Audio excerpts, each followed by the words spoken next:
గట్లనే ఇల్లో ఫ్లాటో కొనాలంటే ఆ ఏరియా చుట్టూ బడి గుడి దావకాండ్లు షాపింగ్ మాల్లు రోడ్లు బస్ స్టాండ్ ఇట్లా ఎన్నో చూస్తారు ఉన్నోళ్ళు. ఇప్పుడు కూడా చూస్తుండ్రు అనుకోండి. అయితే వీటికంటే మొదలు దగ్గర పట్ల చెరువుందా అని చెక్కింగ్ చేస్తుర్రబ్బా. హౌ మరి లక్షలు పెట్టి కొన్నాక పుసుక్కున చెరువు భూమి అంటే ఏంది పరిస్థితి? ఏ ముచ్చట ఎట్లున్నా హైడ్రా వచ్చినాక జరిగిన ఫాయిదాల గిదోటబ్బా. హైడ్రాకు మల్లోపారి సప్పట్లు కొట్టాల్సిందేనబ్బా. 3,000 కోట్ల ఆస్తిగా పడింది మళ్ళా. హైదరాబాద్ మియాపూర్ దగ్గర మక్తా మహబూబ్ పేట్ల 15 ఎకరాల సర్కార్ భూమిని అమ్ముకుందామని చూసిండ్రు కొందరు. ప్రజావాణిల కంప్లైంట్ అందితే రికార్డులు మర్రేసి గవర్నమెంట్ జాగాని దేలంగానే బుల్డోజర్ దిగింది.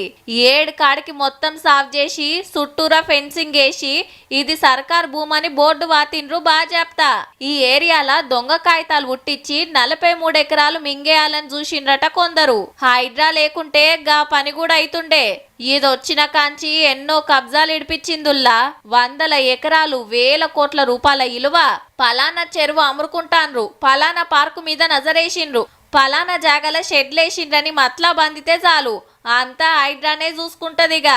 ఇదొక్కటే కాదు, సిటీలో ఎన్నో చెరువులు గుత్తబట్టి మరమ్మతులు చేస్తుంది. మొన్న దసరాకు అంబర్పేట బతుకమ్మ కుట్ట కాడ బతుకమ్మ ఆడిండ్రు కదా. ఈ సంక్రాంతికి కొన్ని చెరువుల కాడ పతంగుల పండుగ చేయబోతాండ్రు. హైడ్రా పంతనం అట్లున్నది మళ్ళా.